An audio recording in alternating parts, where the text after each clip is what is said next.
hojnom počte. A rada by som vám predstavila nášho dnešného hostia. Je ním Tomáš Smutný z firmy Humanex, ktorého príbeh začal... Tak ďakujem pánovi, ktorý s tým začal. Tak asi vám on povie viacej, ja už tu nebudem kecať, takže on páči sa.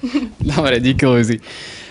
Luisa, ďakujem v prvom rade tebe, že si to celé zorganizovala a Spotu, že vôbec organizuje takéto eventy a takéto inšpiratívne prednášky, ale Lucia, môžem poprosiť ešte pohár vody? Dopredu, ďakujem. Luisa tak začala, že Tomáš Smutný a už tu boli také žartiky, ako stále sa smiem, že už niekoľko desiatok rokov som síce smutný, ale inak som extrémne pozitívne naladený človek. A ak dovolíte, ja budem takto bližšie k vám, aby to nebolo, že takto z vrchu alebo za stolom, tak dík, ja si to takto položím.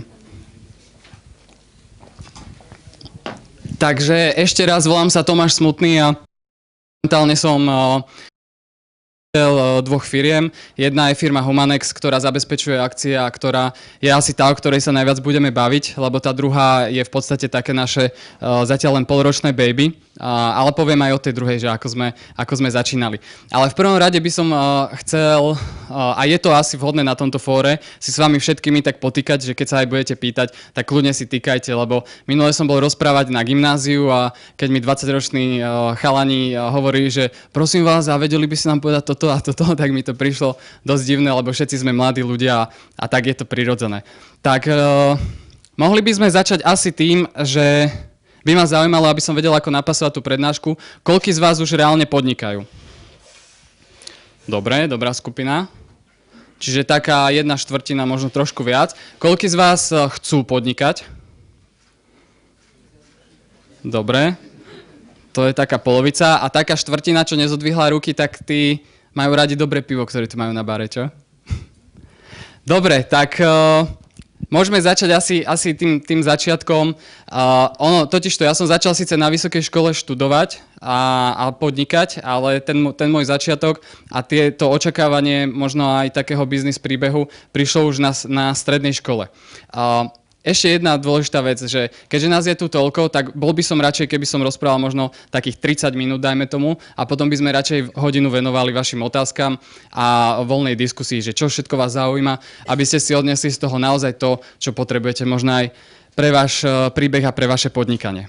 Tak aby som sa vrátil k tým mojim začiatkom, tak všetko sa to začalo asi v 16 rokoch, keď som si povedal, že mal som za sebou už viacero brigád. Musím povedať, že ako 14-ročný u rôznych otcových známych a rodinných známych, lebo vtedy ma ešte nemohli zamestnať. Ja som nosil rôzne tehly na stavbe ako taký frkán a pomáhal som na rôznych záhradkách. A v 16 som si povedal už po prváku na strednej škole, že fajn, že robím tu za nejakých 30 korún. Hej, a za 30 korún si sa usmial, ale také boli mzdy. Že 25 korún niekedy sme dostávali v záhradkárstve a to som 10 hodín kopal takúto jamu, aby sme mohli vysoké tuje milionárom sadiť. Takže také boli mzdy. Ja som si povedal, že teda chcem zarobiť proste trošku viac a chcem si aj dovoliť kúpiť lepšie rifle a proste vtedy strašne fičali tie nízkoklínové nohavice, možno si pamätáte, a rôzne také značky. Všetci sme chceli byť hip-hopery. No a to sa mi nedostalo vlastne z rodiny, lebo ja pochádzam z rodiny, ktorá je taká normálna, by som povedal. Pochádzam zo stredného Slovenska a aby som niečo si mohol vôbec kúpiť, a tak to bolo aj na strednej a na vysokej tiež, tak som musel jednoducho stále pracovať. Ja som mal bežne už aj na strednej škole 3 práce, či už cez víkend som robil kolportéra pre Region Press, alebo som roznášal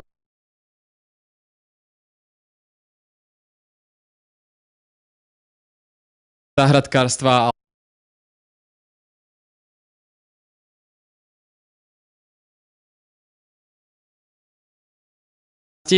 Keďže som mal v Londýne moju sesternicu, ktorá tam bývala už asi 5 alebo 6 rokov, tak som si povedal a presvedčil som našich, že ak by mi požičali na letenku do Londýna, takže ja im tie peniaze vrátim a ešte si donesiem aj obrovské skúsenosti. No a naši horko ťažko nazbierali, už to presne nepamätám, ale niečo okolo 10 000 korún na tú spiatočnú letenku. Ale sesternica mi samozrejme povedala, že OK, že tak si kúp, ale týždňovú spiatočnú letenku, lebo aj tak si tú prácu nenájdeš. No a ja som si povedal, že nie, že toto keď mne niekto povie, tak ja just tam ostanem a just si tú prácu nájdem, len aby som ukázal, že jednoducho nie som taký, za čo ma majú. A hlavne tá moja sesternica, ktorá tomu nedôverovala zo začiatku. Myslel som si, že prídem tam, ona ako skúsená mi povie, že pošli si sem životopis alebo choď tam a dostanem job. No ale to bol veľký omyl, lebo prišiel som do Londýna, ona síce prišla pre mňa na letisko, ukázala mi, že kde býva a kam sa mám vracať, ale povedala mi, že vytlač si aspoň 50 životopisov, ráno sadni na tento autobus do centra mesta a choď od reštaurácie k reštaurácii a odovzdávaj životopisy, že chceš niekde pracovať. Čiže toto bola pomoc 16-ročnému chalánovi v Londýne a ja som si povedal, OK, tak asi mi veľmi nepomôže, tak ja som reálne si vytlačil tie životopisy u nej na tlačiarni. A si predstavte, že prvák na strednej, ledva rok po základnej škole, som sám chodil po Londýne a naozaj som klopal na každé dvere, ktoré som videl reštauračné a nechával som životopis. Nikto neveril, že si tam vôbec nájdem taký doslova žábec, ako ma vtedy volali prácu, ale po 48 hodinách, po 2 dňoch som začal pracovať v trojke zóne, ak bol niekto z vás v Londýne, North Finchley, veľmi známa štvrť, v jednej talianskej reštaurácii. Keď som tam išiel, tak som si myslel, že super, že minimálne budem robiť čašníka alebo nejakú pomaly manažerskú pozíciu. No ale ja som tam celé leto umýval riad, zametal sklad, chodil do obchodu, čo bolo treba, čiže bol som tam naozaj dievča pre všetko. Ale tie skúsenosti v Londýne mi jednoducho dali trošku, a ja musím povedať, že aj trochu sebavedomia, alebo som si povedal, že keď som zvládol v 16 si nájsť prácu v Londýne a sám, s mojou lámanou angličtinou, tak podnikanie na Slovensku v mojom rodnom jazyku, v mojej rodnej krajine nemôže byť o nič ťažšie a jednoducho dá sa to dosiahnuť. No a tam vlastne začal môj príbeh, kde som si povedal, že videl som, ako sa žije v takom veľkom meste. Ja pochádzam z Detvy, 16-tisícové mestečko. Čiže prosím? Takže keď som prišiel do toho veľkého mesta, tak som jednoducho tie veľké budovy v živote nevidel, maximálne v televízii. No a vtedy som si povedal, že chcem cestovať, chcem sa mať lepšie a chcem niečo za sebou zanechať. Prvý impuls, ktorý potrebujete v podnikaní, a to som ja dostal v 16, je brutálna motivácia. Nestačí len krátkodoba, že si poviete ráno, že idete podnikať a po obede už na to zabudnete, lebo idete s kamarátmi na pivo. Ale jednoducho tej motivácie sa musíte držať. Druhá vec, čo je, tak je húževnatosť, že keď už raz začnete na niečo makať, tak robíte dovtedy, kým sa to nepodarí. Lebo ak na tom sústavne makáte, tak skôr či neskôr ten úspech príde. Takisto ako u nás, lebo začiatky neboli ľahké a popravde ja som začal s jednou firmou, ktorú som musel aj predať, lebo som zistil, že vôbec nerozumiem, ako funguje IT. Lebo sme založili IT firmu a ja som mal predávať a vedel som, že teda predávame nejaké servery, mal som ceník, lenže keď sa ma klient opýtal niečo zložitejšie, tak som jednoducho povedal, viete čo, že musím zavolať kolegovi alebo príde k vám kolega, ktorý vám to vysvetlí. Lebo ja viem si otvoriť počítač on-off, ale nič viac. Hej. A to sme kodili stránky, robili serverové riešenia a neviem čo všetko. No ale aby som skočil do toho podnikania, tak prišiel som na výšku. A tiež normálny chalan, ktorý dovtedy mal len pár zahraničných skúseností, ale zistil som, že v tomto meste sú neskutočné možnosti na networking a na stretávanie ľudí, na zapájanie sa do aktivít a proste spoznávanie kopec ľudí. A ja som pred niekoľkými rokmi, a teraz tiež si chodím rád aj vypočuť, aj naposledy bolo tuším pred mesiacom, ma pozvali na Forbes akciu Diamanty slovenského biznisu. No a to sú brutálne veci, lebo tam vidíte naozaj pokope úspešných ľudí, ktorí majú za sebou ten príbeh odmakaný a je to obrovská inšpirácia. Čiže už to, že ste prišli a že ste obetovali štvrtkový večer na možno takúto inšpiratívnu diskusiu a na networking, potom čo sa všetci medzi sebou zoznámite, tak to už je prvý krok k obrovskému úspechu. Že nesedíte doma ako vaši rovesníci, nepozeráte telku alebo nesedíte len na Facebooku a s kamarátmi sa dohadujete, že kam pôjdete v piatok večer. Takže to je naozaj prvý krok k tomu, aby ste vybudovali úspešné firmy, stali sa úspešnými manažérmi alebo čokoľvek iné. No, ja som asi na začiatku nepovedal vlastne, v čom podnikáme, že? No, tak to poviem si teraz po 10 minútach. Podnikáme, zabezpečujeme akcie pre bratislavské hotely, v celom bratislavskom kraji. Našimi klientami sú bežne Kempinski, Sheraton, Hilton, známe osobnosti, ktoré prídu do tých hotelov. Zabezpečovali sme predsedníctvo a akcie z predsedníctva, ale nie ako cez štát, ale my sme v podstate zabezpečovali tie akcie pre hotel. Lebo ja sa držím jednej veci, že ja nechcem ani cent od tohto štátu a chcem, aby mi aj ten štát dal pokoj a znížil byrokraciu a uľahčil naozaj to naše podnikanie. Takže naši klienti sú teda nadnárodné firmy, nadnárodné siete hotelov. No a náš trh v bratislavskom kraji nám už začína byť malý, lebo už sme na úrovni cca 85%. No a teraz už rozmýšľame o expanzii do Viedne plus do Brna. A vlastne taká vtipná príhoda, že keď som bol prednášať takto asi pred 2-3 mesiacmi v Brne, tak na konci som povedal takú vec, lebo tam bol ešte jeden parťák z Brna, že ak by sa našiel nejaký šikovný človek, ktorý chce podnikať a naozaj chce makať, tak nech sa prihlási a my sme s tým človekom ostali v kontakte a vyzerá to tak, že to bude náš brnenský partner. To znamená, že naozaj neviete, keď prídete na takúto akciu, s kým sa zoznámite a možno naozaj aj vy si tu nájdete obchodného partnera alebo nejakého dokonca parťaka do firmy. Ak by som sa vrátil zase na ten začiatok podnikateľského príbehu, tak my sme nezačali ako eventovka pre hotelierstvo. My sme totižto na Intraku s kolegom Mirom Korduliakom, ktorý býval vedľa mňa a strašne ma miloval, lebo my keď sme prišli o 4 ráno z diskotéky študentskej, tak akože to bol poprask, lebo polovica chodby bola na diskotéke a druhá polovica potom vstávala kvôli nám a on bol práve v tej polovici, ktorá sa trošku budila o tej 4 ráno. Ale tak sme si vzájomne dôverovali a začali sme spolu podnikať. No ale my sme začali ako personálna agentúra, ktorá zamestnávala svojich spolužiakov. Asi tak by som to nazval. Že my sme sa snažili zháňať personálne brigády, snažili sme sa zabezpečovať manuálne práce, spolužiakov sme posielali na rôzne manuálne činnosti, ako bolo malovanie alebo prenašanie lešenia, rozoberanie, skladanie a podobne. No ale videli sme, že to nemá až taký úspech. Hej, trošku nejaké peniaze sme dali do reklamy na Facebooku, nejaké peniaze sme dali do reklamy na Google, ako Google AdWords, ale to bolo naozaj len zarobenie na kávu. A my sme tých peňazí na začiatku nemali až tak veľa.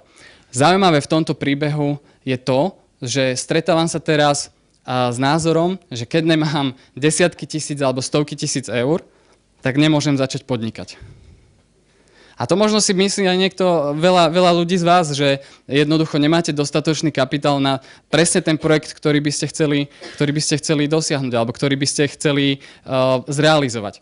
No, my sme začali asi s 1500 eurami a v Lani sme prekročili obrat asi 1,2 milióna eur a každým rokom rastieme tak 200 až 300 tisíc. To znamená z 1500 eur, ale rozumne investovaných 1500 eur. Lebo na začiatku som sa naučil jednu dôležitú vec, že peniaze, ktoré rýchlo prídu, tak aj rýchlo odídu. A to bola taká vtipná storka, na ktorej som sa to naučil, že študentská pôžička, ktorá je, nepamätám si presne, ale možno vo výške nejakých 1400 eur, tak ona chodí v 2 tranžiach. Jedna tranža chodí v zimnom semestri a druhá zase v letnom semestri. No a samozrejme, keď mne prišlo na výške, že prvých 700 eur niekedy asi okolo októbra, no tak viete, čo spraví chalan prvák na výške, keď býva na Intraku a má ďalších 30 kamarátov. Presne tak, ako si pomyslela asi polovica ľudí. Proste pozval som ich všetkých do baru a polovicu tej požičky sme prepili. A ráno, keď som sa zobudil s bolesťou hlavy, tak si hovorím, že do frasa, že mohli sme prepiť toľko peňazí. Ja reálne nemám teraz ani za čo firmu založiť. A vtedy som sa naučil našťastie v malých peniazoch, že peniaze, ktoré rýchlo prídu, a tým pádom rýchlo prišli, lebo som vlastne dal len podpis, nebola za tým žiadna práca, tak tie peniaze aj rýchlo odídu, lebo si ich v podstate nevážime.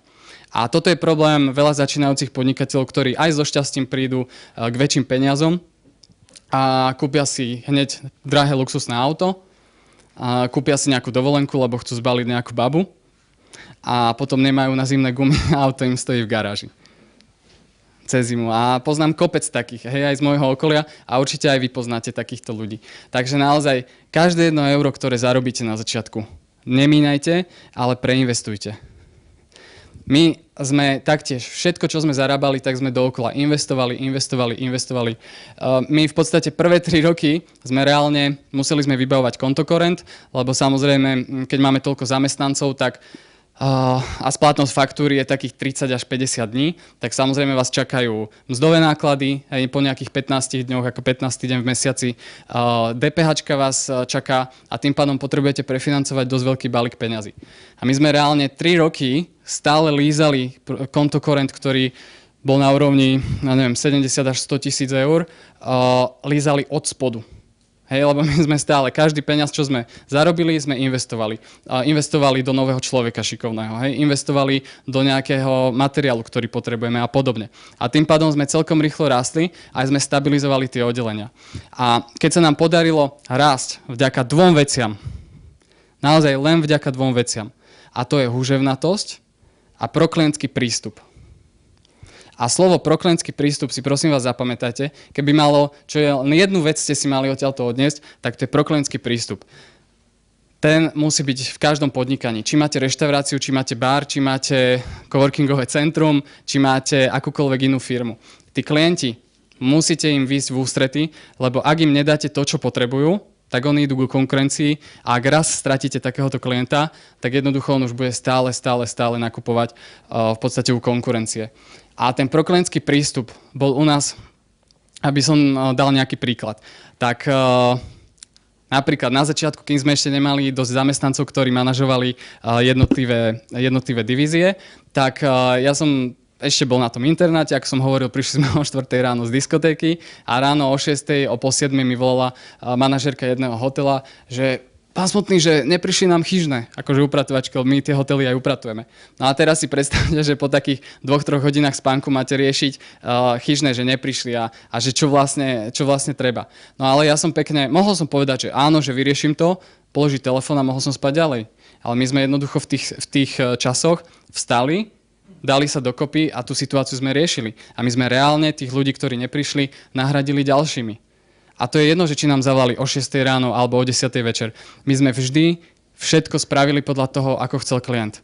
Tým pádom sa naše meno rozšírilo a rastli sme pomerne slušným tempom a môžem povedať, že aj keď sa to nahráva, ale možno poznáte firmu Index Nosluž. Však možno ste aj brigadovali viacerí počas školy cez ňu. Alebo firma Dekra. Tak oni mali hotelierské divízie. Proste brutálne veľké firmy. Ale keďže sme nastúpili na trh, zmenili sa podmienky v zákone. Niektorí sa tomu vedeli prispôsobiť, iní nie, ak sa im veľmi nechcelo. No a našim proklientským prístupom sme získali toľko zákazok, že jednoducho prestali tieto 2 veľké firmy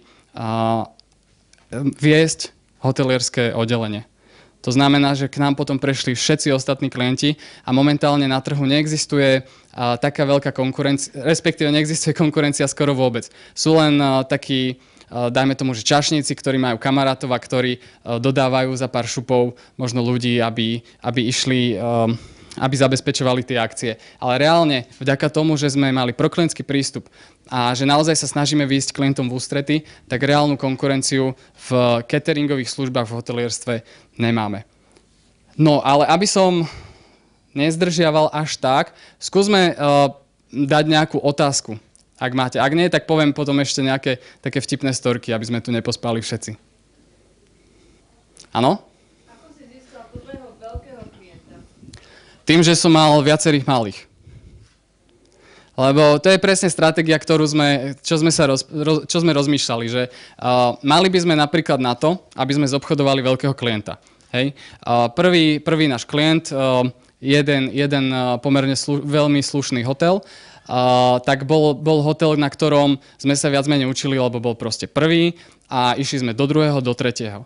A vtedy sme už začali mať trošku takú drávosť, hej, že či nejdeme naozaj na značky ako Sheraton alebo Kempinski a ďalšie, lenže sme si uvedomili, že keby si objednali tieto hotely naozaj také veľké počty a objemy, tak sa nám môže stať, že áno, my dodáme tých ľudí, zabezpečíme tú akciu v tom veľkom hoteli, ale nám vypadnú v tých malých.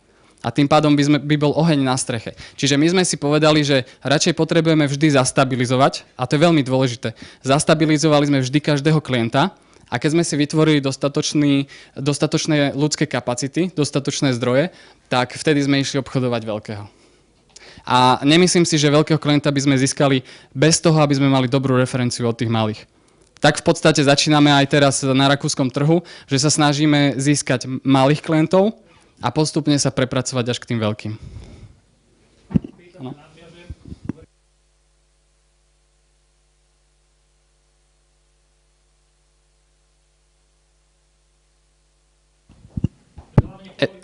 Kvôli tomu, aby to nejako vyzeralo. Teraz si budú vlastne slovenská firma po Rakúsku, alebo respektíve asi vo Viedni najskôr, lebo je to hlavné mesto, sa bude teraz spájať do biznisu firmám, ktoré sú domáce. Nevidíš v tom nejaké riziko? Akože riziko, že im budeme preberať klientov? Však o tom je podnikanie. To je jasné, ale akože, či by to nevyzeralo lepšie, kebyže máš firmu založenú vo Viedni? No, jasné, to je ďalší krok. V Rakúsku nemáme spoločníka, hovoril som, že v Brne možno budeme mať, lebo je to pomerne šikovný chalan. V Rakúsku máme jednu spolupracujúcu obchodiačku. Ale v Rakúsku je špecifický trh. Podniká niekto na rakúskom trhu? Klientov, no. Čiže ja som dal asi niekoľko tisíc len za štúdiu, aby som zistil, ako funguje ten trh, hej? Lebo to je brutálne byrokratický trh. Ak sa my sťažujeme na byrokraciu na Slovensku, tak Rakúsko je asi 10 alebo 20 krát horšie. No a tam, ak chceš zobchodovať veľkých klientov a dodávať im služby, tak musíš mať jednoducho rakúsku firmu, lebo musíš vystupovať ako keby rakúska spoločnosť. Na Slovensku v podstate to máte rozbehnuté, ako máte diverzifikované to portfólio zákazníkov, že konkrétne budem, že koľko veľkých zákazníkov ti robí celkový obrat voči tým malým. Ono je to presne také Paretovo optimum, ako platí asi všade, že 20% klientov ti v podstate robí 80% obratu, ako sa hovorí. A u nás je to plus minus také isté číslo. Keďže ti vypadne v podstate tí väčší, keďže strátiš tie veľké hotely, tak prídeš o 80% svojho obratu? Povedal som, že približne, hej, možno, že je to niekde na úrovni medzi 65 až 70. Ale naozaj, a to je v každom biznise, minimum klientov vám robí najväčší obrat. Lebo tam bolo vidieť, ja som aj pozeral v podstate, ako ste rástli a Áno. také posledné 2-3 roky to bolo naozaj akože teraz posledných 500% a tak ďalej a to spravíš na malý hotel. Hej, no získavali sme, to je vlastne odpoveď na tú otázku, že najprv sme začali s menšími a postupne sme išli do väčších. No a v Rakúsku, ak chcete podnikať, tak odporúčam založiť firmu, ale vyhráte si možno minimálne 15 až 20 tisíc len na to, kým sa to tam zastabilizuje. A ešte jednu otázku mám. Áno. Kontokorent. Si spomínal, že ste dostali 70 000 eur na začiatku. Nie, to nebolo na začiatku. Ten kontokorent, náš prípad bol taký, že my sme niekedy, ak si dobre spomínam, aj 2-krát ročne navyšovali kontokorent, pretože my sme tak rýchlo rastli. Čiže väčšinou je to tak, že banka ti dá kontokorent. Riešil si to normálne na pobočke, či si mal nejakou finančného poradcu, ktorý ti to pomáhal riešiť? Lebo ja som to tiež riešil a viem, že sa to odvíjalo obratu firmy. Tie banky sú v tomto dosť opatrné. Áno. Aj v tvojom prípade to bolo, že ako ste rástli, tak vám oni boli ochotní navyšovať ten kontokorent? Viac menej áno, aj keď to bolo vždy na výnimku, lebo sme chceli viac, ako sme mohli dostať. Ale takmer vždy to prešlo. No ale mám k tomuto jednu vtipnú storku, že my sme prešli z Telekomu do Outučka, lebo sme ušetrili asi 50% všetkých nákladov na telefóne v Outučku. Aj keď vyjdem z Bratislavy, tak nadávam, lebo to pokrytie je katastrofálne. Ale sme ušetrili, hej, radovo to je možno 2000 eur ročne, čo už je rozumný náklad. A vlastne v Outučku sa nám stalo to, že ani neviem presne, koľko máme tých paušálov, ale my sme takým tempom rástli, že ten obchodiak, ktorý nás mal na starosti, tak hovorí, že pán Smutný, že budú vám volať z centrály, lebo si potrebujú overiť, či existujete. A ja hovorím, že však existujeme, nie? Že dobre, že budú vám volať. No a zavolali mi asi do jedného dňa z centrály a sa pýtajú, že pán Smutný, že vy ste normálne existujúca firma, všetko je v poriadku? A že áno, že prečo by sme nemali byť existujúca? No lebo že vy toľko telefónov beriete, že tomu sme nechceli veľmi veriť, tak vám musíme dať na každý telefón nejakú zábezpeku. Tak Pár desiatok možno, ale musel by som pozrieť, neviem koľko. Ale tie paušály, keď máte viac telefónov, tak sú super. Nás vychádza možno neobmedzené volania, neobmedzené SMS-ky asi 6 eur. Aj internet, aj všetko je v tom. Hej, na jeden telefón. No, ale poďme buď na ďalšie otázky, ak máte. Ešte sranda. Ja pôsobím v tomto segmente, my sme obchodným partnerom. Aha, sranda, no. Veď však ma pozvali v januári, bola nejaká party. Bol si tam? Ešte nebol. Aha, hej. Dobre, tak skúsme ďalšie otázky. Páči sa. Že správne pochopila ten core business, že zabezpečujete personál pri akciách hotelov? Áno, my máme vlastných supervízorov, áno, ktorí potom ešte manažujú priamo v hoteloch.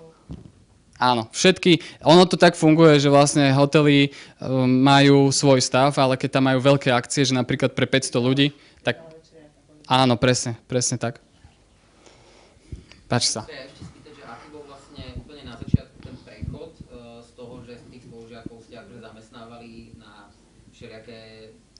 Také akcie a že aký bol potom prechod, že ste prešli vlastne z tých spolužiakov do toho, že OK, teraz ideme na hotely, že nebudú to vlastne nejaké manuálne práce, vonku, prenašania a tak ďalej, že akože fakt, že na hotely sa budeme koncentrovať teraz. Ten prechod bol veľmi zaujímavý, lebo tie študentské brigády vyzerali asi tak, že my sme nemali ani kanceláriu, ani sídlo, teda sídlo akože registrované áno, ale nemali sme vôbec nejaké firemné priestory. Všetko sme to operovali z mojej internátnej izby, kde to vyzeralo asi tak, že moja sedačka bola moja posteľ a moja stolička bol môj pracovný stôl. No čiže keď si niekto potreboval funguje to tak, že keď máte účet, tak vám výplata príde na účet. Ale niektorí ľudia nemajú účet, čo sa čudujem v dnešnej dobe, ale je to tak, tak vtedy musíte dať na výdavkový a proste spraví sa im oficiálna výplata, ale v hotovosti. No a nám sa stávalo to, že ja som bežne bol na cviku a zrazu mi zvoní telefón, zodvihol som z vrecka a pozerám, že volá mi brigádnik 1. Ja som ich tak mal pomenovaný, že brigádnik 1, brigádnik 2, brigádnik 3. My sme mali takých vedúcich, no a vždy som sa musel akože prihlásiť, že či si môžem odskočiť a asi si mysleli, že idem na vecku, ale ja som bol vyplácať vlastne na vrátnici školy týchto brigádnikov. Takže bolo to dosť logisticky náročné na začiatku no a povedali sme si, že to nemá až taký zmysel, lebo sme zarobili jednoducho len na kávu. No a chceli sme proste viac, chceli sme úspešnú firmu. Potom to trvalo možno 3 mesiace. Potom ďalšie 3 mesiace bola fáza zdravotníkov. Vtedy som mal tuším frajerku medičku, tak sme si vymysleli, že tak poďme dealovať zdravotníkov do zahraničia, tiež do Rakúska, do Nemecka a tak. Tak sme si na LinkedIne našli kopec takých zdravotníckych skupín a riaditeľov nemocníc a tak a stále sme im vypisovali, že máme týchto zdravotníkov a že či by nechceli s nami spolupracovať. Len ten trh bol tak brutálne saturovaný. Prvá vec, že je strašne saturovaný trh a druhá vec, že každý šikovný študent už mal kontakt s nemeckou alebo rakúskou nemocnicou. Lebo to funguje tak, že vlastne tie nemocnice chodia na Slovensko, zástupcovia tých nemocníc a už študentov medicíny. Študuje tu niekto medicínu? Nevadí. Tak už študentov medicíny na škole nahovárajú, aby išli tam stážovať a potom tam plynulo prešli. Čiže to trvalo možno ďalšie 3 mesiace. Možno 4. A po 6 až 7 mesiacoch sme si reálne povedali s kolegom, s Mírom, že počúvaj Míro, že ak nám to fakt nepôjde do takého mesiaca 2, tak sme tu na suchom chlebe a vode doslova, že kašlíme na to, že sa zamestnáme a proste niekedy to vyjde, niekedy to nevyjde. No a vtedy sme získali jeden kontakt na jednu manažérku, a prišli sme za ňou a teda sa jej pýtali, že aké má problémy a tak a ona nám povedala, že kde ju tlačí topánka a tak sme začali. Takže naozaj veľmi dôležité je, keď aj takto networkujete, tak aj počúvať, že aký má ten človek problém vo firme. Najmä keď je niekto manažer vo firme a povie, že tak ľudia sú zlí, alebo lektor je zlý, alebo počítače máme slabé, alebo čokoľvek iné, tak vtedy je dobre počúvať a skúsiť na to nabehnúť. Takže nám to trvalo možno pol roka, kým sme sa reálne našli v hotelierstve a prvý zamestnanec v hoteli bola vlastne moja sestra, no a s ňou sme to potom začali budovať. Trošku postúpila, teraz robí čašničku v Írsku.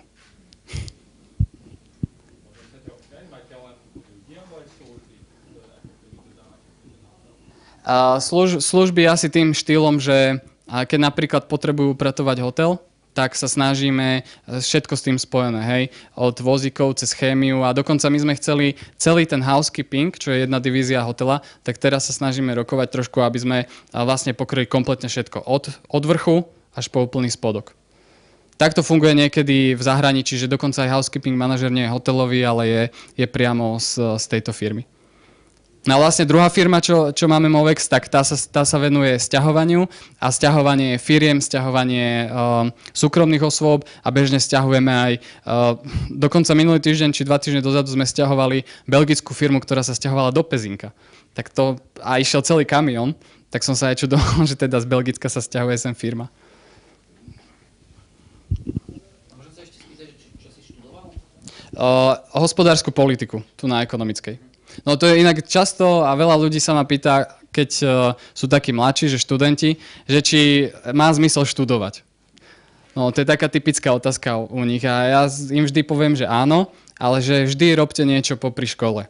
Vám to hovoriť netreba, lebo pozerám, že už ste asi takmer všetci po škole, ale naozaj ja som tých 5 rokov využil na networking. Hneď od prváku som sa zapájal cez študentský parlament, cez nejaké študentské organizácie, cez Združenie mladých podnikateľov Slovenska, ktoré mi dalo aj dobré kontakty, aj networking, lebo tam som mal na starosti práve mentoringové stretnutia s jedným pánom, ktorý predal firmu, ktorá mala miliardu korún obrat, 30 miliónov eur. Takže tam som už získaval také prvé skúsenosti z biznisu. V podstate riadím sa tromi slovami. A to je networking, mentoring a húževnatosť. A ten networking, to som už hovoril, že prečo je dôležitý a to vám netreba hovoriť, ale mentoring až tak veľa ľudí nevyužíva. Ja mám 3 mentorov, ktorí sú. Jeden je top manažer, druhý je majiteľ veľkej firmy a tretí je finančný riaditeľ jednej firmy a vždy, keď som mal problém, a aj teraz, keď mám, tak im jednoducho zavolám a poviem mu, že čau, že mohli by sme sa stretnúť, potrebujem prebrať toto. A vždy nám to pomôže, lebo napríklad my máme viac ľudí ubytovaných na ubytovniach a po bytoch v Bratislave, lebo sťahujeme vlastne z celého Slovenska, zo Srbska a dnes sme vlastne rokovali aj s jednou ukrajinskou firmou, boli u nás v centrále, lebo nemáme dosť ľudí na Slovensku. No a my sme chceli postaviť ubytovňu. Lebo tá ubytovňa, sme si povedali, však všetko je plné, dobre sa určite na tom zarába. No a tento jeden môj známy postavil ubytovňu, asi pre 200 ľudí, tak som mu zavolal, že čau, môžeme sa stretnúť, potreboval by som prebrať toto a toto. A on mi povedal, že Tomáš, že ak nemáte rezervu na dvojročný chod firmy, tak do toho ani nechoď. Lebo jemu kvôli tomu skrachovala skoro celá firma, lebo prišla v 2008 kríza a proste tá ubytovňa padla že z fullky na možno 20-30%. Takže naozaj každý jeden z vás, ak nemáte mentora, určite si ho nájdete v tej oblasti, ktorá vás zaujíma. A ale je to pomerne ľahké. Napríklad ja som sa k 2 mentorom dostal tak, že som si ich našiel na internete, ale nenašiel som priamo na nich kontakt, ale získal som kontakt na jedného človeka od nich. A už som videl, že aké majú adresy, že meno.priezvisko @ názov firmy. A normálne som napísal na 3 fiktívne maily, že jedno bolo, tuším, priezvisko @ názov firmy, druhé bolo, že meno @ názov firmy a tretie bolo, že meno.priezvisko @ názov firmy. Jeden mail sa mu dostal a poznáme sa už asi 2 alebo 3 roky. Týkame si a chodíme, stále sa stretávame. Ja som mala 2 otázky, ale chcem nadviazať na to, čo si teraz povedal. Áno. Čo ťa zaujalo, že na základe čoho si dal práve tých mentorov, ktorých si cieľne oslovil, akože celkom meno.priezvisko, to je super. A čo ťa zaujalo na ňu konkrétne? To je prvá otázka. Dobre, tak vám poviem v rýchlosti. Určite je to oblasť, v ktorej podnikajú. Hej. Absolvoval som 2-krát aj program Mentor Network program na americkej ambasáde. Možno tiež niekto z vás pozná. No a tam bolo vlastne 50 top manažerov a podnikateľov zo Slovenska. Jedného mám odtiaľ a ďalších podľa toho, čo ma zaujímalo. Že keď som si pozrel oblasti, v ktorých podnikajú a videl som, že sa vyskytujú v novinách pomerne často, že im dávajú priestor, tak som im jednoducho napísal. Dobre, ďakujem. Tá druhá otázka, čo sa týka pricingu, že keď ste vlastne začínali, tak boli tu spomenuté nejaké 2 firmy, ale to je jedno, tak by neboli, ale boli. A na základe čoho ste stvorili pricing a sa ho potrebuješ uvieť na trh, ešte ste po tých menších firmách a na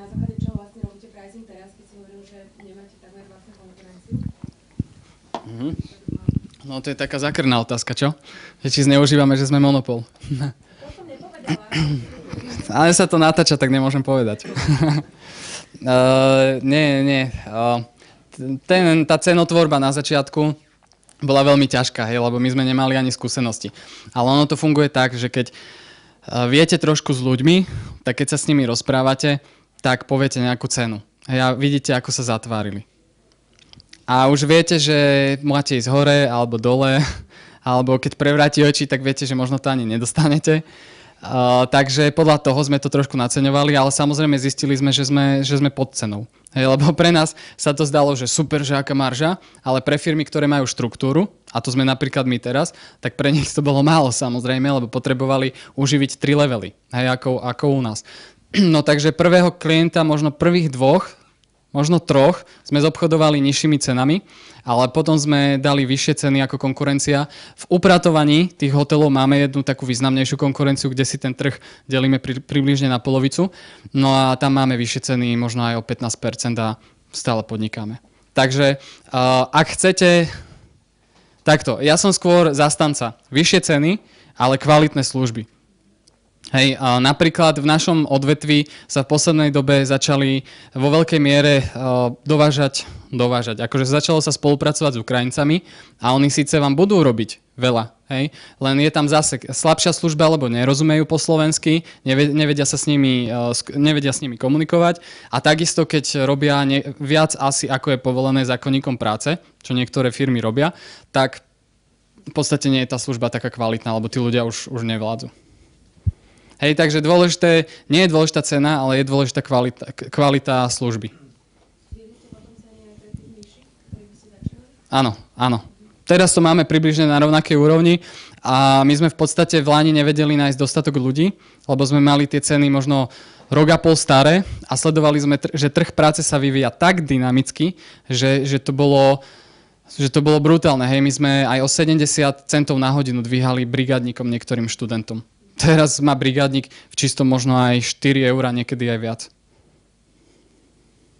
Môžem sa opýtať, že si hovoril, že máš problém s ľuďmi, že vlastne čo je taká hlavná príčina v tvojom segmente a respektíve ako to riešiš a plus nejaké že benefity, keď už ich máš, že čo, aby si ich udržal. No tak prvá v podstate najjednoduchšia odpoveď je, že nejsou lidi. Ako teraz môžete čítať všade. Hej, ak je v Bratislave možno 3,5% nezamestnanosť, tak jednoducho my sme aj skúšali pracovať s úradmi práce, ale tam sú vo veľkej miere už ľudia, ktorí nie sú až tak uplatniteľní na trhu práce. Hej, čiže sa s nimi až tak nedá počítať. To znamená, že sťahujeme ľudí, my dokonca tie benefity, čo sa pýtaš, tak jednak platíme viac ako konkurencia, tá jedna, čo ostala v upratovaní. No a my dávame napríklad príspevky 50% na dopravu. To znamená, ak niekto cestuje z Dunajskej Stredy, tak mu polovicu preplácame. A keď tu je niekto ubytovaný napríklad zo stredného alebo z východného Slovenska, tak býva za nejakých 70 alebo 80 €. Čiže to tiež dotujeme. Takže to sú benefity. Podľa mňa najdôležitejšia vec, čo je vo firme, tak to sú vždy ľudia.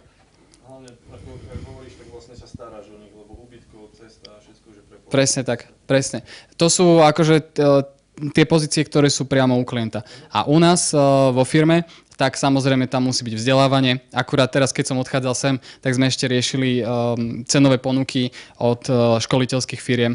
Hej, čiže vzdelávanie, samozrejme networkingy, dobrá atmosféra, to všetko musí byť, aby sa tí ľudia dobre cítili.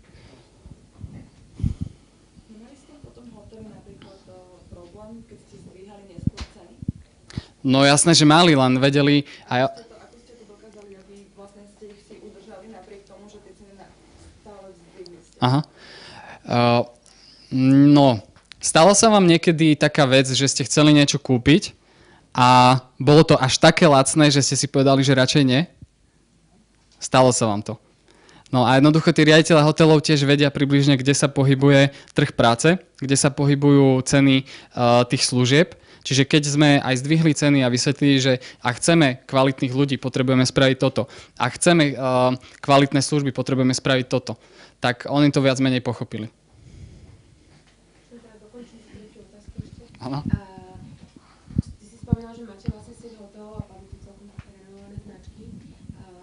majú akým spôsobom sa vlastne vôbec dostali väčšina týchto nadnárodných a sieťových firiem majú rôzny byrokratický spôsob obstarávania a tak ďalej. Vyžadujú teda pomerne dosť veľa vecí, aj keď je to na Slovensku, ale patrí to pod nejakú nadnárodnú. Proste sú tam aj veci ako compliance a tak ďalej. Oveľa väčší obstarávací proces. Či toto tiež platí v segmente hotelierstva, ak áno, tak ako si to predstavuje? Platí. Toto samozrejme platí, lebo veľa tých značiek má centrály, dajme tomu Austria Trend v Rakúsku, hej, Hotel Chopin v Rakúsku. No nejdem ich ďalej menovať, ale všetci vieme, že sú zahraničné. A ten proces schvaľovania je samozrejme dosť byrokratický a trvá nejaký ten čas, ale to neznamená, že keď sme boli na 1., 2., 3. stretnutí a povedali sme si, že ideme spolupracovať, že sme začali na druhý deň. Hej, tam to muselo samozrejme prejsť všetkými tými schvaľovacími procesmi. Takisto, keď sa rokuje o zmluve, tak treba sa trafiť vtedy, kedy robia budžety na ďalší rok, čo je niekedy na moje prekvapenie aj v auguste. Hej, na ďalší rok, niekedy už aj v júli ich začínajú pripravovať. Takže toto všetko je s tým spojené. Ale naozaj, keď chce spolupracovať partner, tak všetko sa dá aj cez takúto byrokraciu prejsť. Otvorili sa vám tam tým pádom dvere aj do zahraničia? Nie. Sú úplne autonómne. Dokonca jedna firma teraz z Rakúska skúša cez matky niektorých hotelov sa dostať na bratislavský trh a taktiež riaditelia povedali, že nie a nie. To riadenie hotelov je autonómne. Ono to niekedy funguje aj tak, že tie značky majú v podstate ako franšízu a majitelia sú iní. Že máte len prenajatú značku. Ja sa spýtam, Tomáš, máte hotely výlučne v hlavných mestách, teda v Bratislave, alebo riešite aj iné regióny Slovenska? Neriešime, lebo bohužiaľ na Slovensku nie je taký trh. Preto sa orientujeme teraz na Rakúsko, respektíve trochu Brno, lebo keď som mal stretnutie s Tatra Mountain Resorts, tak 2 roky dozadu, tak tam padli také sumy, že sme si povedali, že že toto sa nám veľmi neoplatí. Málo, hej? Veľmi nízko. Áno, lebo keď máš hľadať ľudí za, dajme tomu 2,20 alebo 2,30 na hodinu, tak ako do toho sme radšej ani nešli. Tak vieš čo, sú firmy, ktoré im to zabezpečujú, ale tie služby sú potom katastrofálne. No lebo to není len také, že niekto si pomyslí, že že ty zabezpečuješ akcie, tak ty máš vlastne personálku, lebo máš tých ľudí. No ale tam je spojený celý proces a celé know-how. Vo výbere zamestnanca, v školení zamestnanca, v manažovaní, v systéme. To akože není len také jednoduché. Koľko máš v súčasnosti kmeňových zamestnancov, ktorých platíš? TPPčkárov je niekoľko desiatok a dohodárom možno 200.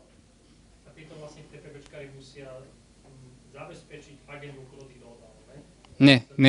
Priamo vo firme, priamo v centrále firmy tam je okolo 10 ľudí. 10-11 ľudí. Áno? Na začiatku tých prvých zákazníkov ste teda získali hlavne cenou, alebo ste tam mali aj nejakú inú výhodu vo forme nejakej služby, alebo čo si povedal hotel, že OK, tak títo to nemali, tak zoberieme teraz vás. Hlavne úplne najlepšie sa obchoduje, keď je klient nahnevaný na súčasného dodávateľa. To je akože najľahšie, čo sa vám môže stať. Keď naozaj chytíte ten čas, kedy je nahnevaný, takže to je paráda. Hej? Vtedy prejde aj vyššia cena v pohode. A vlastne náš biznis má takú sezónnosť. Čiže aj teraz vieme, že aké nástrahy čakajú tú jednu konkurenciu, ktorá ešte funguje. Vieme, kedy asi to príde, v ktorom mesiaci a my sme tým pádom pripravení. A vtedy, keďže máme obmedzený počet klientov, je ich možno 30 na bratislavskom trhu, tak vieme a oni vlastne poznajú nás a vtedy len zodvihnú telefón, že môžete nám toto spraviť alebo môžete toto zabezpečiť a my povieme, že áno a tak môžeme nastúpiť aj do tých hotelov.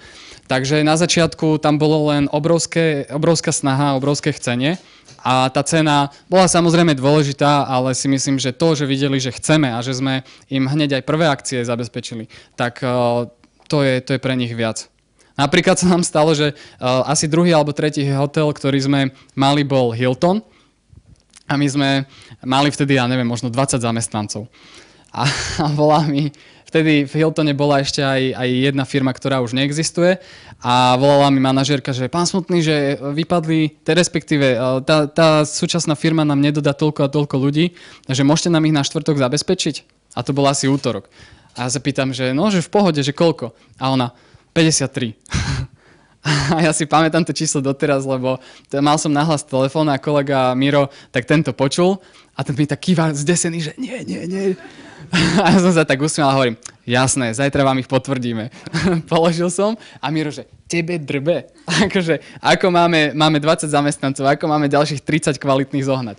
No a nakoniec sme tam sedeli deň a noc, zavolali sme všetkých spolužiakov, niektorí si dokonca išli kúpiť aj košele kvôli tomu, lebo nepotrebovali len VIP čašníkov, ale aj pomocných, hej, na polírovanie a na také pozície a my sme to dali. A vtedy nám povedala, že fíha, že toto sa nám ešte nestalo, že 2 dní dopredu obrovská akcia a jednoducho my sme to dali. A v tom bol ten proklienský prístup. A toto, keď spravíte viackrát na vašom trhu, tak sa to rozšíri. Lebo každý segment má rôzne stretnutia, rôzne konferencie a proste po 10. je tam veľká party a už si vymieňajú skúsenosti aj riaditelia, aj manažéri. Takže vaše meno, ak máte dobré meno, tak to jednoducho vás predáva. A jedna podstatná vec, čo vždy hovorím, je česť. Sa to zdá, že klišé, ale je to sveta pravda, že česť máte len jednu v podnikaní, aj v živote. Ale v podnikaní to platí dvojnásobne. Pokiaľ nechcete podnikať na nejakých podvodoch, pokiaľ chcete seriózne a dlhodobo a kontinuálne spolupracovať s vašimi partnermi, tak nemôžete si pokaziť svoju česť. A ja som mal takú skúšku asi 2 roky po založení firmy a kto z vás postrehol, že tu bol princ Harry a bola to strašne veľká party? Nikto z vás nepostrel, že? Jedna? Dobre, som rád, že nečítate Bulvár. Lebo to je len strata času Bulvár. No a my sme totižto zabezpečovali jednu že ultratajnú svadbu, kde sa vtedy, teraz to už môžem povedať, ale vtedy sa vydávala jedna potomok nemeckých šlachticov, ktorí majú niekoľko zámkov po celej Európe a vybrali si veľmi krásny hotel, kaštiel Chateau Bella pri Štúrove. Možno vám to niečo hovorí, niektorí kývate hlavami. No a vtedy pán Lechner bol riaditeľ, ešte aj je tam asi aj doteraz, tak mi volal na základe odporúčania od jedného nášho klienta, nebudem menovať, ale je to tiež prestížna značka, že dostal na nás referenciu, že vieme zabezpečiť takúto a takúto akciu. No a my sme ju aj zabezpečili a pár dní na to mi volajú z domu, že počúvaj, že bol tu nový čas a pýtal sa na teba. A potom, že bol tu takí a takí novinári a že pýtali sa na teba. No a oni proste napísali strašne veľa článkov a to nie je len, že sa dozvedel slovenský bulvár, ale vďaka tomu, že na tú svadbu prilietavali súkromnými vrtuľníkmi. A vďaka tomu, že tam išli auta také, že tie bábky, ktoré stáli takto na dvore v Štúrove a pozerali v živote, také auta nevideli, tak samozrejme sa zburcovali, že celý bulvár a v jedno krásne popoludne, asi týždeň po tej akcii, my sme mali prenajatú takú, že jednu kanceláriu, síce na hviezdku, akože perfektné miesto, každý hovoril, že vám sa asi darí, alebo že hviezdko, ale my sme reálne mali kanceláriu, ktorá bola strašná, nemalo to klímu a proste keď sme otvorili okno, lebo sme chceli vetrať, tak sme ani nemohli, lebo pod nami bola reštaurácia a všetko to smrdelo, takže to bolo strašné podmienky, ale začiatky jednoducho. Tak rok alebo rok a pol po začiatku firmy. No a vtedy bolo vonku asi 40 stupňov, my sme sa brutálne potili, bolo teplo, nechcelo sa nám nič robiť s Mírom, ruky hore a sme tak boli, že ja v šortkách a v tielku a zrazu len vošiel dovnútra, zaklopal, mali sme také sklenené dvere, zaklopal jeden pán a videl som, že vchádza aj s kamerou. A tak rozmýšľam, že kokos, že s kamerou, že tento sa asi pomýlil. A za ním vošiel pánko, dobre stavaný, taký trošku snedej pleti, oblek, to bolo vidno, že to má na mieru, košela tiež, kravaťak poriadny. A tak po anglicky sa ma opýtal, že dobrý deň, že hľadám pána Smutného. A ja tam v 40 stupňoch v šortkách a v tielku prepotený jak sviňa. Hovorím, že ja som pán Smutný. On tak pozrel na mňa, že či to myslím vážne. A pánko hovorí, že no ja som priletel z Londýna kvôli vám, som z The Sun, či už si ani nepamätám, alebo Daily Mail, že prišiel som kvôli vám a chcem s vami natočiť rozhovor. A ja takže, vy ste sa zbláznil, som si pomyslel, že však pozrite, ako vyzerám. No a potom aj on pochopil, že asi rozhovor by nebol dobrý, že by to nebola dobrá reprezentácia, tak sa ma iba pýtal a bol iba teda nie natočený, ale bol normálne interview, rozhovor. No a keď odchádzal, pýtal sa na všetky veci, čo som mohol som povedal, čo som nemohol som nepovedal o tej kráľovskej svadbe. No a keď odchádzal, tak mi tak vo dverách podal ruku a hovorí, že viete, ale že my sme prišli ešte kvôli jednej veci. A ja sa tak pýtam, že kvôli ktorej?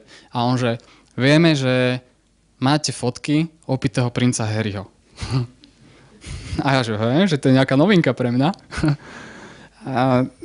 A natáča sa to tak nič.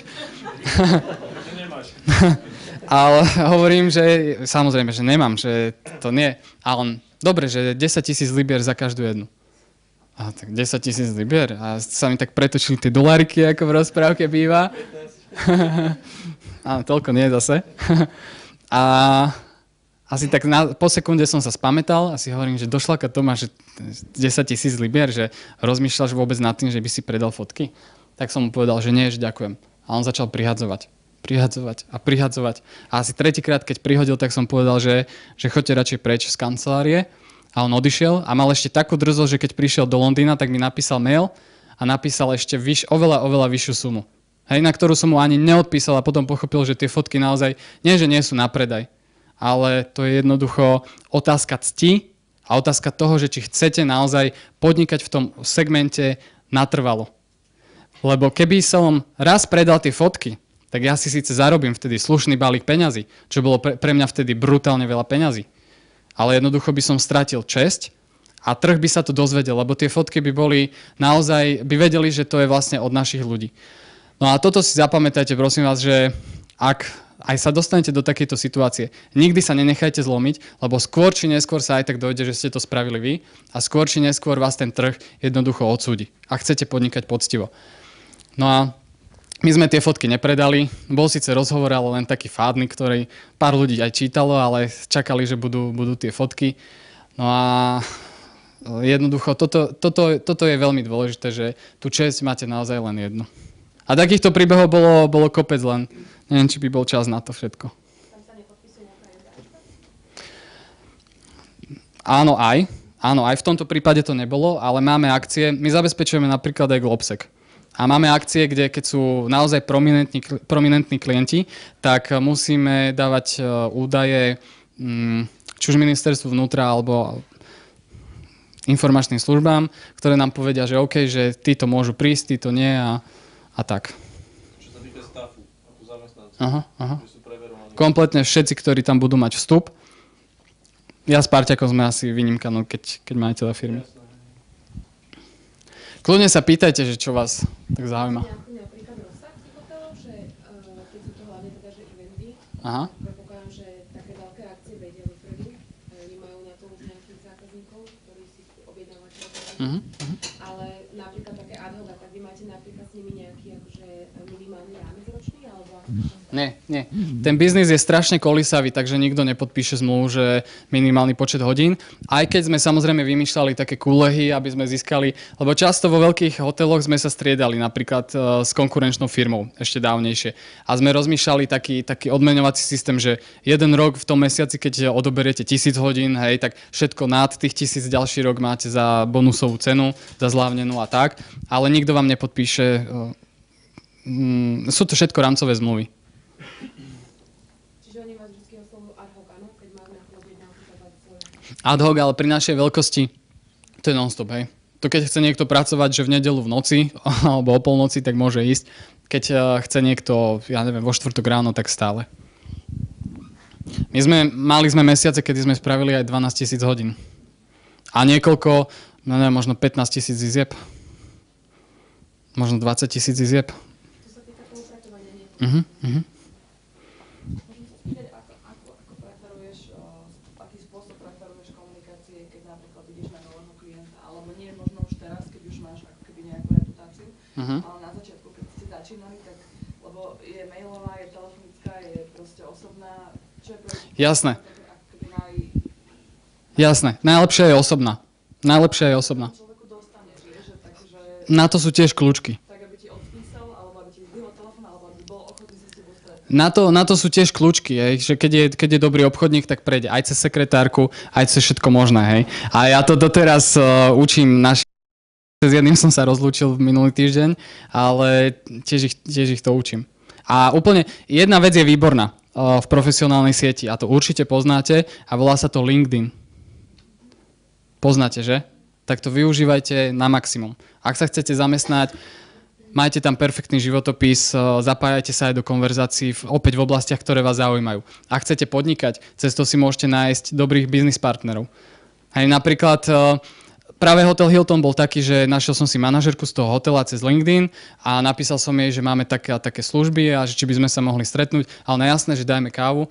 No a bola z toho spolupráca.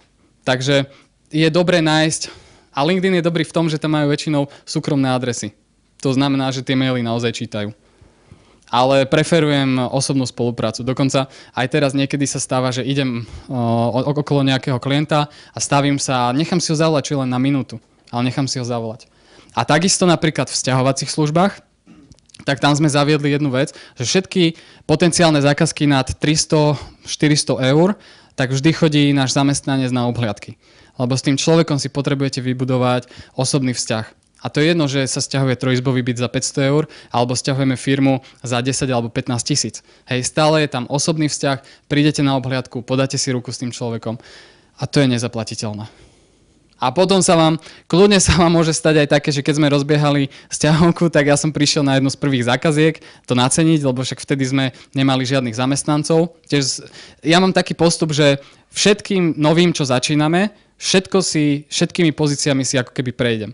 To znamená, potom sa nemôže stať, že ma niekto oklame vo firme. Že toto sa nedá, hento sa nedá, alebo čokoľvek. Raz sa mi dokonca stalo, že babi, a to bolo 3 roky dozadu, alebo 2 roky dozadu, tak babi prišli za mnou z jedného oddelenia, že Tomáš, že nestíhame. A že, no dobre, že nestíhate, ale tak tej práce není až tak veľa. A na ďalšej porade zase nestíhame, že potrebujeme niekoho. No tak asi 3-krát, keď mi to povedali, tak som sa nahneval. A nainštalovali tam ajťáci systém, ktorý sleduje efektivitu a prišli na ďalšiu poradu a zase mi povedali, že nestíhajú a ja som im ukázal takto výpis a hovorím, 30% času zľava dňa, wellness pobyty, súkromný Facebook a podobne. Čiže to sú proste zamestnanci sú vždy takí, hej, že môžu mať vás aj radi a sú aj lojálni, ale vždy si niečo vymyslia. Čiže naozaj, keď budete mať aj väčšiu firmu, musíte si prešlapať všetkými pozíciami, ako keby, aby vás na ničom nechytili. Uh-huh. A pravdepodobne už nejaké CRM-ko máte? Máme 2. S jedným som sa rozlúčil v podstate minulý týždeň a systém máme nakodený. Prosím?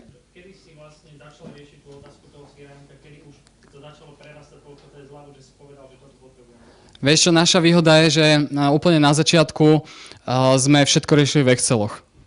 Hej. Ale keď sme mali takých 20-30 zamestnancov, tak sa to dalo. Ale potom sme si povedali, že už je v tom brutálny bordel. Našli sme si firmu, ktorá vyvíjala podobný systém, hej, ktorý je unikátny a postupom za tie roky nám ho tak prispôsobili, že my v tom máme kompletne všetko. Dokonca teraz nám do toho dokodujú aj práve potrebné veci k tej sťahovke. Môžem? Áno? Keď si hovoril, že v podstate rozbiehaš tú druhú firmu, takže či využívaš tú komunitu alebo tie vzťahy z tej firmy, čo máš vlastne Humanex, či ti to pomáha pri rozbehu tej druhej? Áno. A ako náhle začnete networkovať, tak tie kontakty sa nikdy nestrácajú.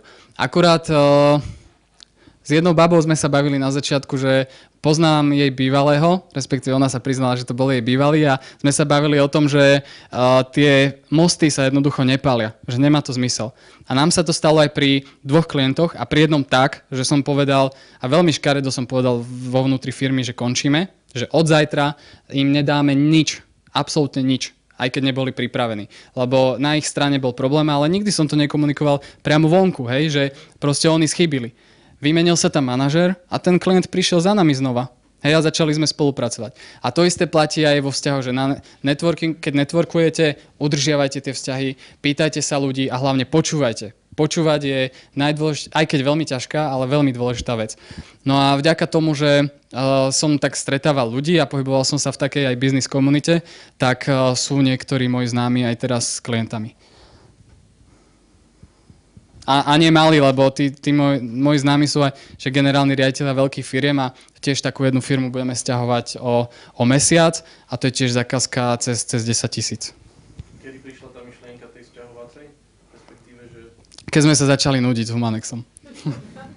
Dobre, ale bola tam nejaká potreba v podstate, akože tých klientov, ktorých máš, akože niečo potrebuje premiestniť alebo tak, alebo čisto, Nie. že... Nie. To bolo čisto pragmatické rozhodnutie, že som rozmýšľal, že do akého odvetvia. A keďže nie som veľmi IT typ, tak som nechcel ísť do žiadneho ničoho takéhoto, ale som si jednoducho pozrel, že trh, ako sa vyvíja, videl som, že sa brutálne veľa stavia, že sa sťahujú firmy, pozrel som si približný trh, ktorý je na úrovni niekoľkých, možno 8 až 10 miliónov, ak sa nemýlim, tu na západnom Slovensku, tak som si povedal, OK, že ten trh rastie, tak skúsme tam naskočiť. No a tak naskakujeme. Tak mám známeho, čo má personálku a skúsili do cukrárne. A že prečo? Lebo sme sa nudili. No, my sme sa až tak nudili, že sme začali predávať doplnky výživy z Ameriky a z Nemecka. Okay. A už sa nenudíme a teraz nám 10 000 stojí v skrini a nevieme, čo s tým. Zjesť to treba. No, môžem ti doniesť aspoň takých 20 kg. A prečo ste to nepokračovali v tom, nešlo to? Není čas. Už je taká úroveň, že jednoducho nedá sa naozaj všetko a potrebujete, a tak sme vlastne aj raz, že sme najprv išli len formou cateringu, zastabilizovali dobrého projekťáka, dobrého asistenta, dobrého pomocníka na sezónu a potom tie levely v hoteloch. Potom sme si vymysleli housekeeping, dobrého projektového manažera a zase sme to tak budovali. Zase je to zastabilizované, no a preto teraz expandujeme s tými službami v podstate do zahraničia. Čiže sme stále toho, ako by som to nazval, ja som skôr takého prístupu, že nie všetko naraz. Hej? Jednoducho ten biznis neunikne. Keby som si zobral toho strašne veľa na seba, tak sa to skôr môže zrútiť. Hej? Takže preto postupne. No a vlastne ten Panex, však keď si otvoríte, že stránka panex.sk, tak to je ten e-shop, tak to bol taký náš krok trošku vedľa, lebo na to už naozaj není čas. Aj sme tam mali človeka, ale to je... Nešlo to jednoducho. Niektoré veci viete robiť, niektoré neviete robiť. A ja by som si už v živote neotvoril e-shop. Prečo X? Čo znamená aj ten Humanex? Má to nejaký zmysel? Zmysel to má. Zmysel nám to dávalo po fľaši vína na intráku. Ono to všetko začínalo v takých študentských časoch, čiže to bola... A toto je dôležité, že vy z toho musíte mať zábavu. Proste zábava. Ako náhle vstávate s tým, že nechcete to robiť a nechce sa vám a bude tá porada a nechcete ísť na to stretnutie, tak to je jednoducho koniec. Hej? Vtedy všetko padá. Vtedy sa radšej zbalte, odíďte na mesiac preč, vyvetrajte hlavu. Ja napríklad cez leto toho bolo tak veľa, že som bol na obede s parťakom o 12:00 a hovorím mu, počúvaj Miro, že serme na to, poďme si zahrať golf. Tak sme naložili bagy do auta, išli sme si zahrať a na ďalší deň úplne v pohode. Čiže je dôležité naozaj, keď už cítite taký pocit trošku ako keby vyhorenia, tak jednoducho dajte si pauzu. Hej? No a aby som sa vrátil k tomu X, tak my sme mali také, že inak to sa stretávam skoro pri každom podnikateľskom začiatku, že čo musíme mať na stránke? No musíme mať, že to robíme excelentne, hej? Že robíme to najrýchlejšie, že sme proste najzodpovednejší a najlepšia firma a neviem čo, a postupne, keď sme podnikali, tak mi to prišlo vtipné, lebo keď niečo robíte, tak aj pokazíte. A teraz, keď vidím na nejakej firme, že proste tak si hovorím, OK, že veď vy sa aj tak poučíte, lebo aj v biznise rastie hore, rastie dole. No a my sme vlastne vymysleli také že Humanex, a v tejto mala byť personálka, takže Excellence in Human Resources. A to teraz máme, že Movex, tak to je, že in Moving Services Excellence a Panex je vlastne z gréčtiny. Panea, ak sa nemýlim, tak bola grécka bohyňa zdravia. Také hlbšie, ale to už sme boli triezvi vtedy. Áno? Môžem sa spýtať, že keď si ešte hovoril, že si začínal akože dosť skoro podnikať, že či si sa nestretával s nejakou diskrimináciou tým, že si bol akože mladý a prišiel si do nejakého hotela a oni sa pozerali na teba, že ty nám teraz máš akože dodávať nejaké služby, nejakých ľudí, keď ty môžeš byť teoreticky ten brigádnik, ktorého dodávajú vlastne. Ja sa s tým stretávam dodnes, hej, lebo starý nie som a dnes som mal napríklad stretnutie s tými Ukrajincami, ktorí doleteli z Kieva. A sme si tak aj na začiatku začali, že však ja tiež jazdím každý rok na Ukrajinu a budúci mesiac som tiež v Kieve a tak, že sme sa smiali, že dáme kávu aj u nich. Ale bolo tam zo začiatku cítiť, že jednoducho, keď mal ten pán 50 alebo 55, tak bol síce v našich priestoroch, videl, že celú firmu, vedel, že koľko máme zamestnancov a tak, len bolo tam bola tam taká bariéra, hej. Bolo tam taký gap, ktorý je vždy, keď sa stretneš s niekým oveľa starším. Ale dá sa to prekonať len jednou vecou. A to je, že ten partner, s ktorým rokuješ, musí vidieť, že to, čo rozprávaš, myslíš vážne a že vieš, čo hovoríš. Toto je veľmi dôležité, lebo stalo sa mi a hlavne na začiatku, keď sme obchodovali, tak ja som taký veľký optimista a všetko si poviem, že jasné, to dáme a Míra zalieva pôd a proste z toho na prášky aj zo začiatku bol. A ja som síce prišiel do toho hotela a povedal som, že áno, toto zabezpečíme, ale keď sa ma opýtali, že koľko máme ľudí, tak ako nemohol som klamať, že máme teraz 100 ľudí.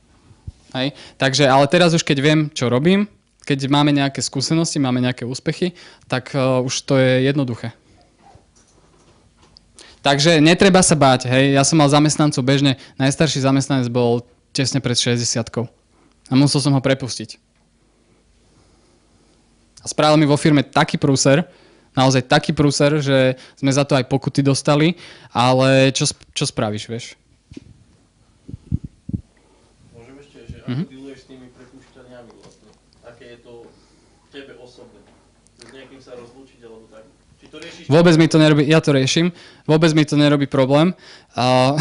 Včera sme sa smiali práve či predvčerom s parťakom a s jeho priateľkou, že jedného človeka, ktorého sme prepustili, tak on vlastne prišiel za nami a poďakoval mi a že všetko super, že je rád, že som ho niečo naučil a tak. A Miro mi hovorí, že do prdele, že ako to robíš, že ty niekoho vydrbeš a ešte je za to dačný.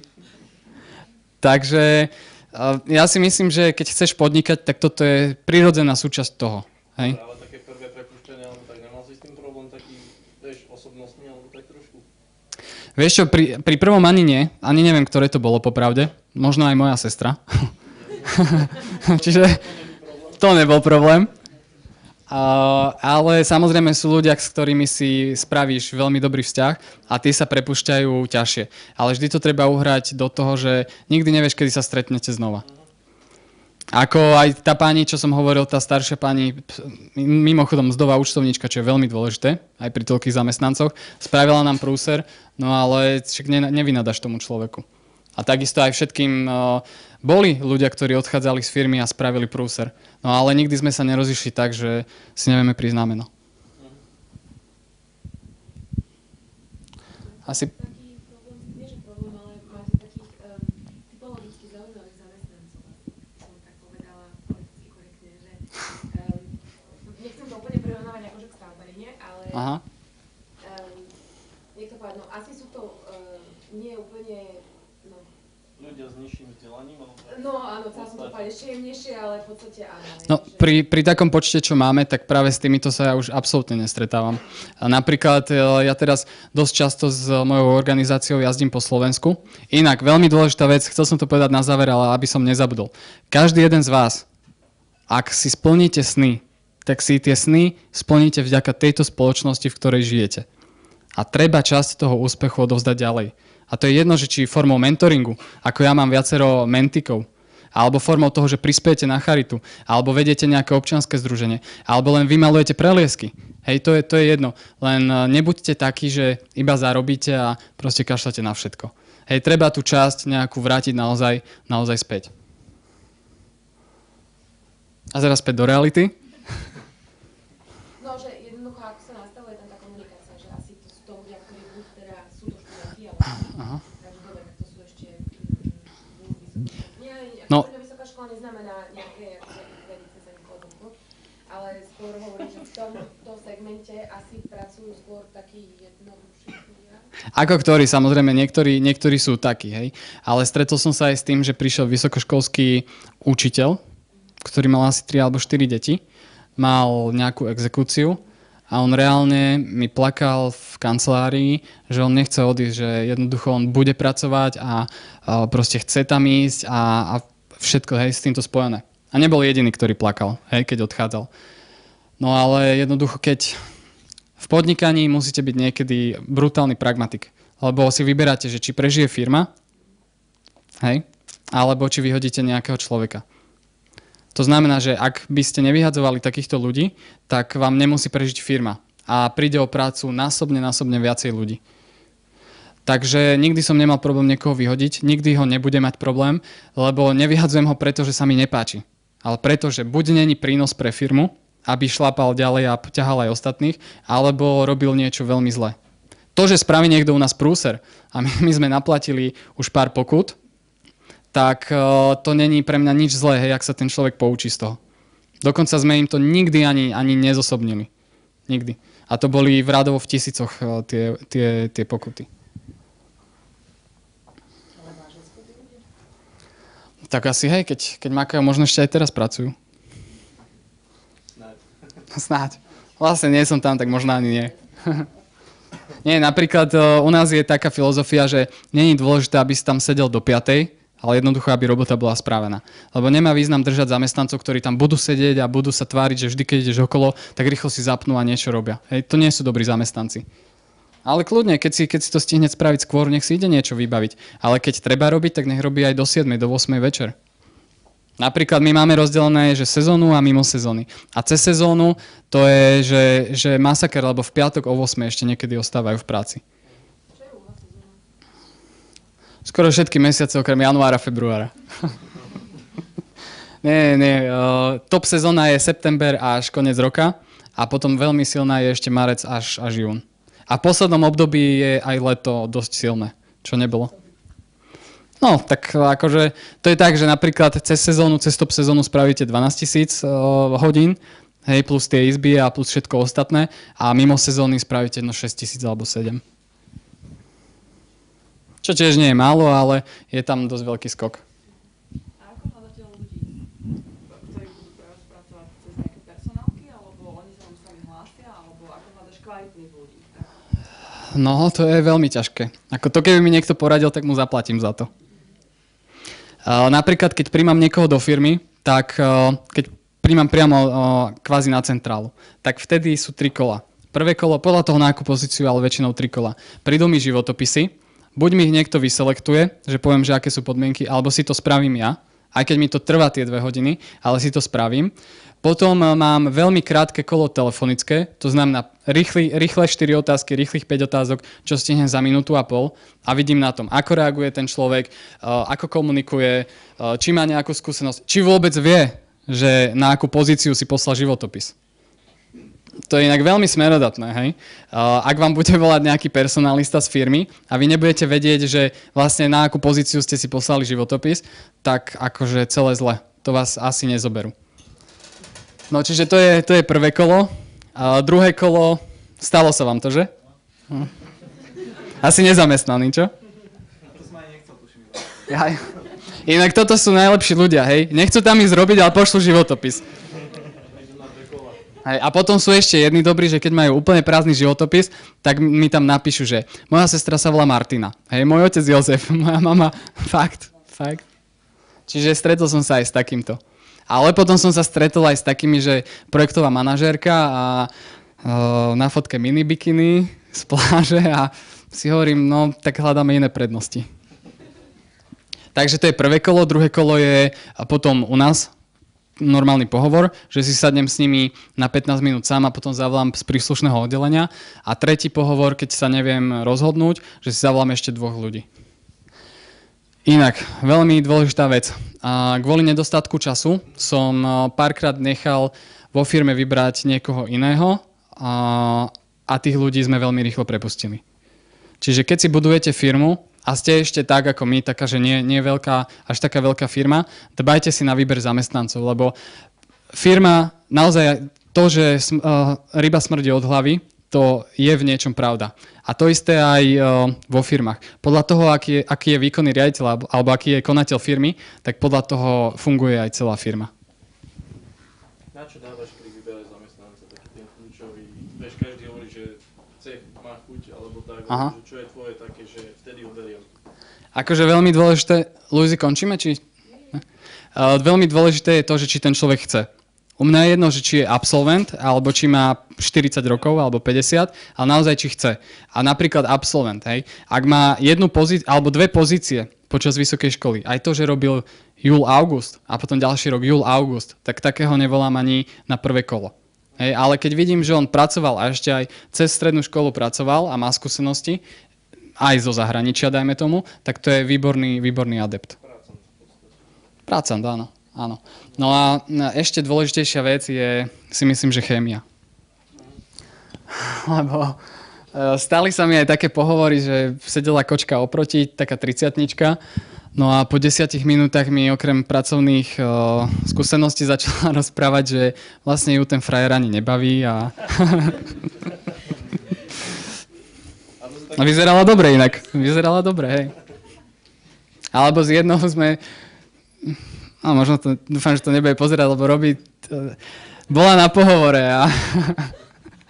A sme sa tak rozprávali a som ju neprijal kvôli tomu, lebo som videl na nej, že jednoducho má naviac. Hej, tak ju nebudem príjmať na juniorskú pozíciu, lebo viem, že by mi po pol roku odišla. To som mi aj seriózne povedal. No ale sme ostali tak v kontakte, ale nie takom, že by sme išli von, ale sme si mailovali a tak.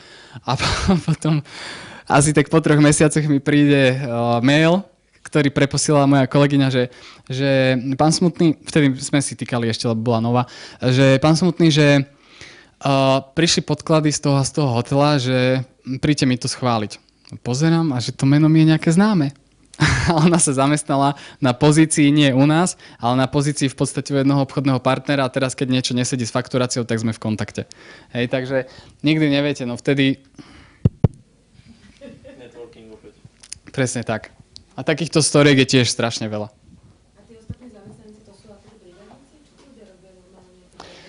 Nie sú len brigádnici, sú to aj TPPčkári, ale no, v podstate tí, čo sú brigádnici, tak robia normálne 20 hodín, študenti môžu 20 hodín týždenne. Takže to im celkom stačí. Ja ešte inak jedna bola šupa na pohovore, ale to vtedy vyberal kolega, lebo som nestíhal. A bola to pozícia na vedúceho sťahovania. A tak tam potrebujete aj silných chlapov. No a už som videl, že po chodbe išiel proste také hovado riadne, ale vyzeral inteligentne, normálny človek, aj som počul, že sa rozpráva s ním. A Miro ma tak zavolal na pohovor, teda po pohovore a potom prišiel ešte druhýkrát a hovorí, že no prečítaj si životopis. A tak pozerám a iba, že štúdium stredná škola taká a potom prvá pracovná skúsenosť. Francúzska légia, doplnkové vzdelanie, tankista, protitanková strela. Či si ten človek robí srandu, ale on to tam reálne mal napísané. Výsadka v Argentíne, výsadka v Kongu. My sa smiali, že nemusíme potom platiť právnikov za vymáhanie faktúr, ale potom vlastne aj skončil. Tak dajme ešte možno také 2-3 otázky posledné. Work-life balance tvoj? No, to sa ma nepýtaj. A tak v podstate, akože čo ti tak pomáha pred vyhorením, alebo tak, že už keď máš fakt to, spomínal si ten golf v podstate, ale také ešte niečo, že... Tak určite musíš mať pohodu doma. Vidím, že asi priateľka, že? Ja aj ne. Tak uvidíš. Tak...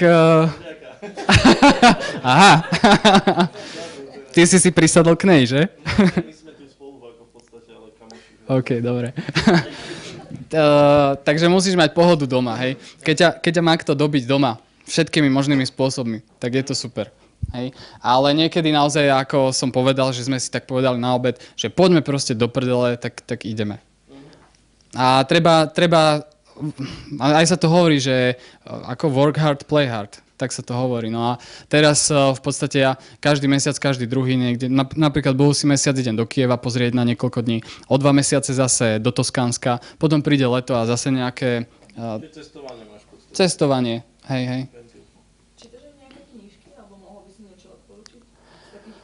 Z motivačných, hej? No, tak... Tak práve nečítam motivačné knihy. Prečítal som jednu v živote na odporúčanie od Donalda Trumpa. Akože neodporúčam nikomu. Hej. Je to fajn na zasmiatie a vlastne jednu vec som si z toho zapamätal a tá bola, že ak nechceš podnikať vo filmovom priemysle, nepozeraj filmy. A ono to má takú hlbšiu myšlienku, hej, lebo v podstate, ak nechcete v niečom podnikať alebo niečo robiť, tak proste nestrácajte tým čas. Hej? A toto bola tá myšlienka. A ja sa tým naozaj riadím, že ak nechcem robiť toto alebo hento, tak jednoducho nevenujem čas tomu ani článku alebo ani ničomu takému.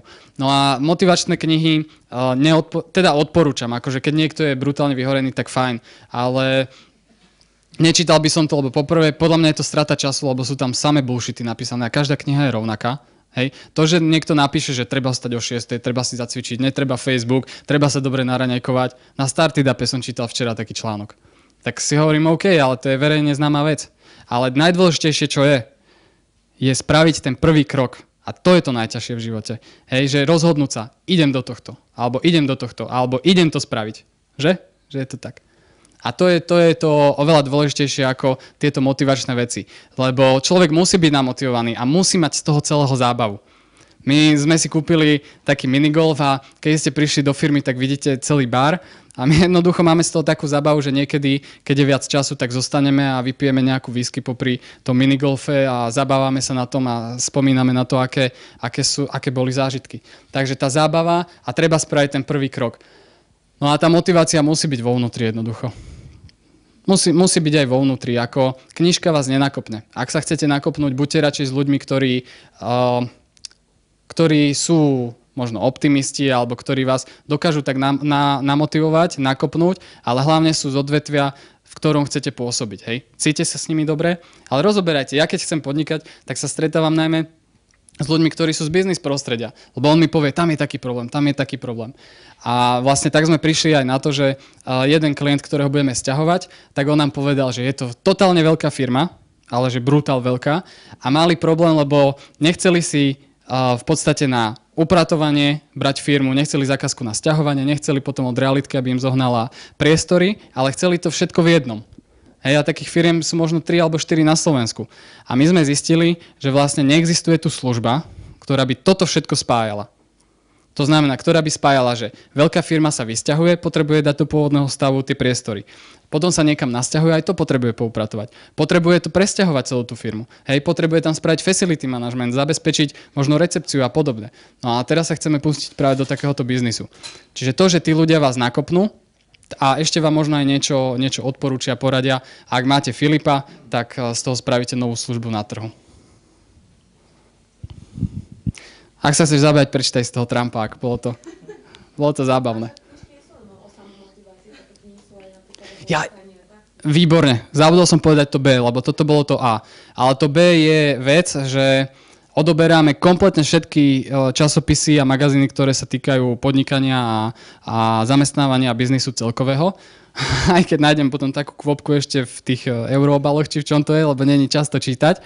Ale najlepší časopis, aký poznám zatiaľ na Slovensku, tak je Zisk Management.